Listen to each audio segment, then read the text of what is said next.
Hello friends, welcome to Indian study पर आपका स्वागत है। दोस्तों, आज की इस वीडियो में मैं आप लोगों के लिए यूपी पुलिस कांस्टेबल और यूपी ट्रिपल एससी वीडियो के लिए हिंदी का मॉक टेस्ट लेकर के आया हूं, जो कि आपकी आगामी परीक्षाओं के लिए बेहद इंपॉर्टेंट है। क्लास दोस्तों अगर आपको अच्छी लगे तो प्लीज़ दोस्तों वीडियो को लाइक और शेयर जरूर कर दीजिएगा। अगेन वही 100 लाइक का टारगेट रख रहा हूँ। वीडियो अगर आपको अच्छी लगे तो प्लीज़ दोस्तों 100 लाइक तक जरूर से पहुँचाइएगा वीडियो को। तो चलिए दोस्तों स्टार्ट करते हैं और देखते हैं पहला क्वेश्चन। पहला क्वेश्चन, किस समूह में सभी सर्वनाम प्रश्नवाचक हैं? जल्दी से बताइए। देखो, कौन, क्या और किसने, ये सभी शब्द जो है वो आपको प्रश्नवाचक सर्वनाम के अंतर्गत देखने को मिलेंगे। तो बस पहला ही ऑप्शन करेक्ट हो जाएगा। निम्न में से भाववाचक संज्ञा आपको बतानी है कि कौन सी भाववाचक संज्ञा है। आराम से आप बता सकते हो सर, जल्दी से बताइए। बेहतरीन क्वेश्चंस। देखो, अगर हम भाववाचक संज्ञा की बात करें कि निम्नलिखित में से कौन सी भाववाचक संज्ञा है? बचपन। बचपन शब्द जो है वो भाववाचक संज्ञा का उदाहरण है। तीसरा ही ऑप्शन यहाँ पर आपका बिल्कुल क्या हो जाएगा सर? करेक्ट हो जाएगा। कहीं की ईंट कहीं का रोड़ा, भानुमति ने कुनबा जोड़ा, इस लोकोक्ति का सही अर्थ क्या है सर? जल्दी से बताइए। आराम से बता सकते हो। तो सही आंसर क्या हो जाएगा? इधर उधर की बेमेल वस्तुओं को एकत्रित करना। चौथा ही ऑप्शन यहाँ पर आपका बिल्कुल क्या हो जाएगा सर? करेक्ट हो जाएगा। मोहन से पढ़ा नहीं जाता, वाक्य है किस प्रकार का? Question number 4। आराम से आप बता सकते हो। मोहन से पढ़ा नहीं जाता, ये किस तरीके का वाक्य है? तो वाच्य की दृष्टि से ये एक भाववाच्य है। पहला ही ऑप्शन यहाँ पर आपका बिल्कुल करेक्ट हो जाएगा। कानों सुनी बात पर यकीन मत करो, रेखांकित शब्द का कारक बताना है। कानों सुनी या कान से सुनी? तो जल्दी बताओ। कानों सुनी बात पर यकीन मत करो।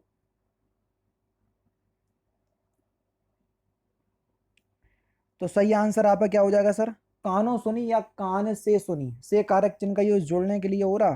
करण कारक तीसरा ऑप्शन करेक्ट। प्रेमचंद्र की कहानियों में हमें ग्रामीण जीवन की फिल इन द ब्लैंक्स देखने को मिलती है।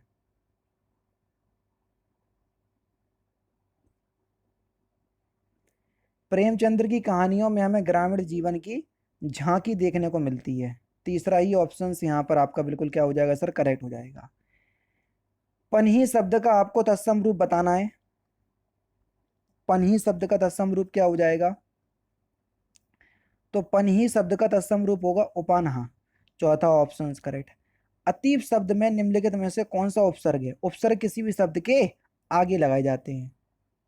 अतीब शब्द में कौन सा उपसर्ग है? तो यहाँ अति उपसर्ग होगा। चौथा ऑप्शन करेक्ट। नेक्स्ट क्वेश्चन देखो। अराती सैन्य सिंधु में सुवार्णवाग्नि से जलो, फिर वीर हो जयी बनो, बड़े चलो बड़े चलो। मैं आपको बताना है कि कौन से गढ़ हैं। तो मात्राओं के आधार पर ये आप बता सकते हो कि इसमें कौन से गढ़ हैं। अगर आपको मात्राएं नहीं आती तो ये क्वेश्चंस मतलब आपके लिए नहीं है, आप ये समझ लीजिए। ठीक है। अब देखो, पहला अराती है, एक मात्रा, दो मात्रा और एक मात्रा। अब देखो, ये एक फॉर्मूला है, क्योंकि जो शब्द तीन अक्षरों से मिलकर बनता है उसमें गढ़ होते हैं। ठीक है ना? तो देखो, एक मात्रा, दो मात्रा, एक मात्रा, ये आपको किस में देखने को मिलेगी? जगड़ में देखने को मिलेगी। और जगड़ में कौन सा ऑप्शन है? देखो, पहले ही ऑप्शन जगड़ से स्टार्ट हो रहा। तो बस यहाँ पर पहला ही ऑप्शन करेक्ट। समझ रहे? तो इस तरीके से आपको हर एक का चयन करना पड़ेगा। लेकिन हमको पहले ही से पता चल गया कि पहले में जगड़ है अराती में, तो बस फिर सैन्य में रगड़ हो जाएगा, सिंधु में जगड़ हो जाएगा, फिर से आपका रगड़ हो जाएगा, इसी तरीके से। ठीक है। नेक्स्ट क्वेश्चन देखो आप। अशुद्ध वाक्य का चयन करना है। कौन सा अशुद्ध वाक्य है? जो अशुद्ध वाक्य है, जो गलत वाक्य है, उसी का आपको चयन करना है। जल्दी से बताएं। Question number 10।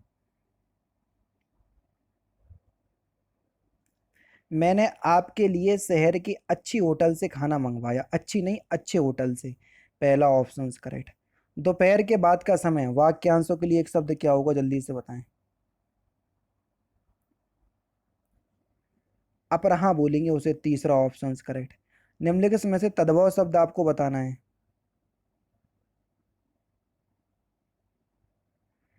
थन एक तद्भव शब्द है। चौथा ऑप्शन करेक्ट। उन्नति का सिंधु विच्छेद क्या होगा सर? जल्दी से बताइए।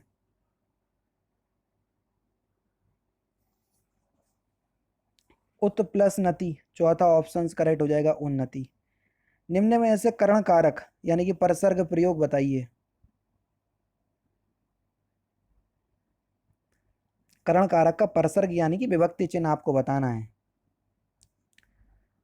हम नाक से सांस लेते हैं, से कारक चिन्ह का यूज जोड़ने के लिए हुआ करण कारक, चौथा ऑप्शन करेक्ट। निम्नलिखित में से कौन सा वाक्य शुद्ध है? जो शुद्ध है उसी का चयन करना है।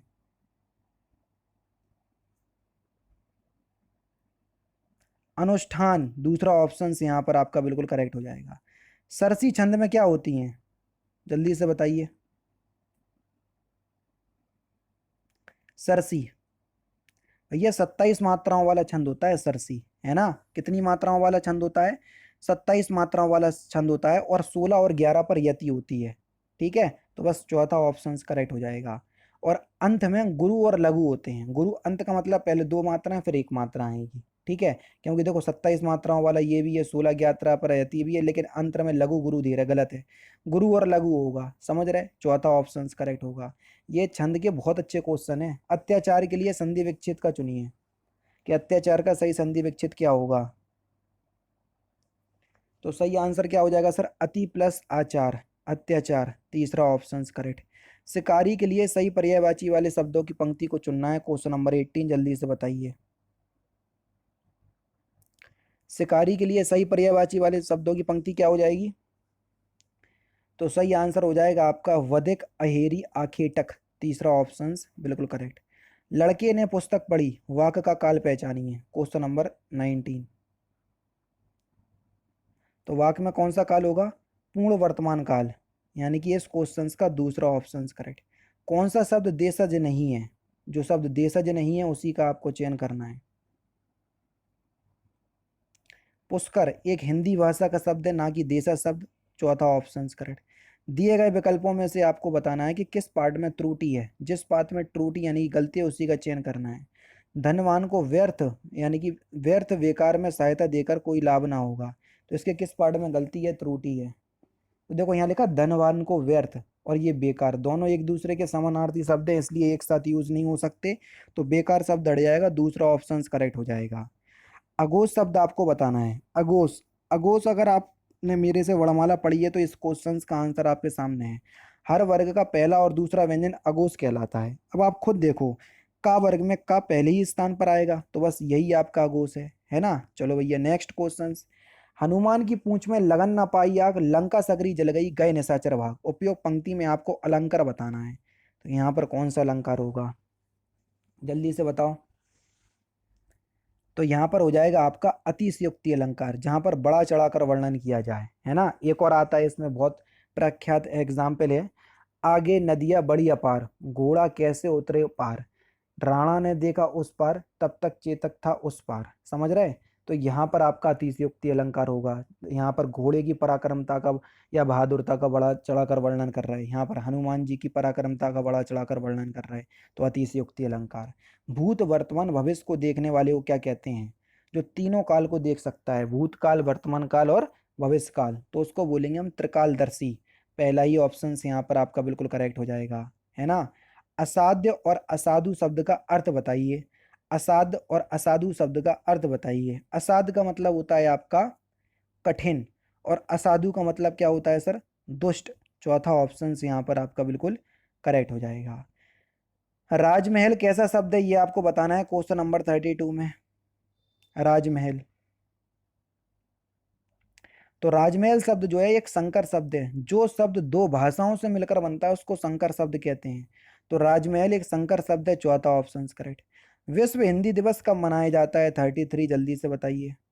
विश्व हिंदी दिवस, तो यार देखो, प्रत्येक वर्ष हम 10 जनवरी को विश्व हिंदी दिवस के रूप में मनाते हैं। वर्ल्ड हिंदी डे की बात हो रही है, राष्ट्रीय हिंदी दिवस की बात नहीं हो रही, वो 14 सितंबर को मनाया जाता। विश्व हिंदी दिवस की बात हो रही, जो कि प्रत्येक वर्ष 10 जनवरी के दिन मनाते हैं। कृष्ण गीतावली नामक काव्य ग्रंथ के रचयिता कौन है? आराम से बता सकते हो। तो कौन है कृष्ण गीतावली? तुलसीदास। पहला ही ऑप्शन यहाँ पर आपका बिल्कुल करेक्ट हो जाएगा। या लटुकी अरु काम्र या पर राज तिहु पुर को ताजी डारो। उपयोग पंक्ति में कौन सा छंद है? 35 जल्दी से बताओ। देखो यहाँ पर कवित, सवैया, बरबे और दोहा, पहले दो छंद दिए हैं आपके वर्णिक छंद, बाकी दो छंद दिए हैं मात्रिक छंद। पहले वर्णिक दिए तो वर्ण ही गिन लें आप, है ना। उसी के अकॉर्डिंग देख लेंगे। 1 2 3 4 5 6 7 8 9 10 11 12 13 14 15 16 17 18। 19, 20, 21, 22, 23। 23 वर्ण दिए और 22 से लेके 26 तक जब भी वर्ण आ जाए तो वहां पर कौन सा छंद होता? सवैया छंद। तो यहाँ पर 23 वर्ण दिए तो यहाँ पर सवैया छंद होगा, दूसरा ऑप्शन करेक्ट। कौन रोक सकता है उसकी गति, गरज उठते जब मेघ, कौन रोक सकता विपुल नाद? मैं आपको बताना है कि कौन सा अलंकार है 36 में। तो यहाँ पर आपकी पहचान करवा देगा ये प्रश्नवाचक चिन्ह प्रश्न अलंकार की, दूसरा ऑप्शन करेक्ट। एक और अजगर रखी, एक और मृग राय, बिकल बटोही बीचो, परियो मूर्छा खाए। मैं आपको बताना है कौन सा रस है।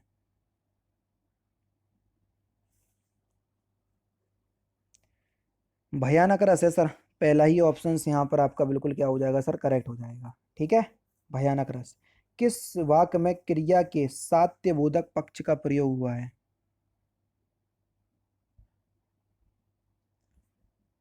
मोहन अपनी कक्षा में पढ़ रहा है। चौथा ऑप्शन यहाँ पर आपका क्या हो जाएगा सर? करेक्ट हो जाएगा। यहाँ पर सात्यबोधक का जो क्रिया लगातार होने की सूचना देती रहे ना, उसको बोलते हैं सात्यबोधक क्रिया। ठीक है। नेक्स्ट क्वेश्चन, विशेषण और विशेष के योग से कौन सा समास बनता है? एकमात्र समास जो विशेषण और विशेष के योग से बनता है, बता चुका हूं कई बार, वह है आपका कर्मधारय समास। और लास्ट क्वेश्चन, सम उपसर्ग का माँ जो है वो किस शब्द में सुनाई पड़ता है? तो आपको बताना है।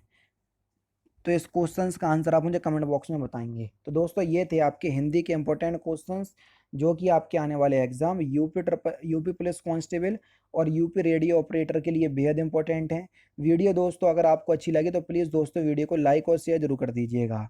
बाकी यार मिलते हैं फिर नेक्स्ट क्लास में, नेक्स्ट सेशन में। जय हिंद, जय भारत।